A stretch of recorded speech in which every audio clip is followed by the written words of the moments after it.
जय हिंद मेरे दोस्तों। आज मैं बड़ी खुशी के साथ ये कहना चाह रहा हूँ कि तेजस मार्क 1 की टेस्ट फ्लाइट नासिक में हुई है, जहाँ पर कि HAL ने अपना तीसरा प्रोडक्शन लाइन शुरू किया। दो तीन बातें मैं यहाँ कहना चाहूँगा। एक तो बहुत ज़रूरी था कि इसको शुरू किया जाए, बहुत डिले हो गया था ये प्रोजेक्ट। फरवरी 2024 में होनी थी, अभी डिले हुआ इंजन की वजह से हुआ, लेकिन अभी हो गया, बहुत अच्छी बात है। और दूसरी बात यह है कि जिस प्रकार से हमारे पुराने जहाज़ निकल रहे थे, MiG-21 आउट हो गया, फिर हमारे MiG-29, मिराज, जैगुआर, ये भी पुराने होते जा रहे हैं, ये भी धीरे धीरे आउट होंगे।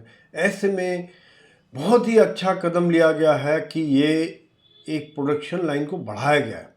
पहले जो खाली बेंगलोर वाले थे, वहाँ पे 16 बन पाते थे दो प्रोडक्शन लाइन में, अब 24 जहाज़ एक साल में बन पाएंगे, जो कि बड़ा ज़रूरी है। यानी कि एक स्क्वाड्रन से ज़्यादा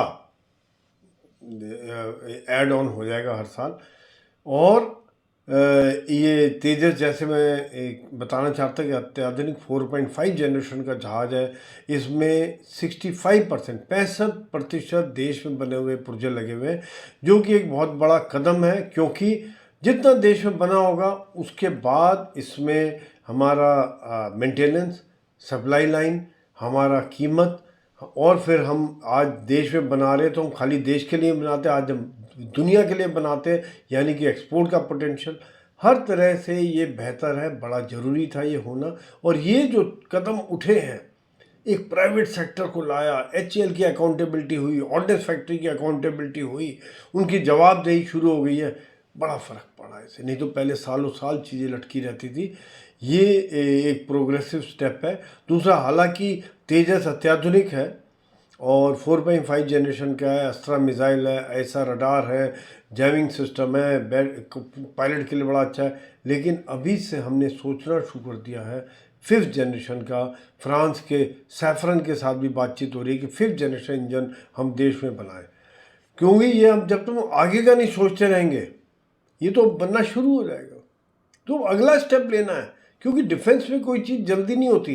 एक रिसर्च होता है, बनता है, उसका एस्टेब्लिशमेंट होता है, 7-8 साल 6-7 साल लग जाते हैं। आज भी हम रफ़ेल को आज ऑर्डर दें कि भैया ये लो, हमको चाहिए रफ़ेल, तो 3 साल 4 साल के बाद वो देगा हमको पहला रफ़ेल। इतना टाइम लग जाता है, क्योंकि बहुत कॉम्प्लेक्स सिस्टम होता है, बड़ा मुश्किल होता है, कई किस्म की चीज़ें जोड़ती हैं। मेटलर्जी है, बॉडी बननी है, फ्रेम बनना है, फ्यूज़ बनना है, इंजन है, वेपन सिस्टम है, गाइडेंस सिस्टम है, इलेक्ट्रॉनिक सिस्टम है, नेविगेशन सिस्टम है। बहुत ज़बरदस्त कॉम्प्लेक्स सिचुएशन बन के फिर एक जहाज़ बनता है। और मुझे बहुत खुशी है कि हमने ये बनाया, देश में बन रहा है।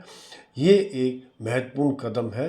बहुत बहुत बधाई HAL को, एयरफोर्स को। और मैं इसे उम्मीद करता हूँ कि जो टाइमलाइन अब सेट की है, इसमें ये डिलीवर होते रहे, क्योंकि ये बहुत ही ज़रूरी है देश की सुरक्षा के लिए।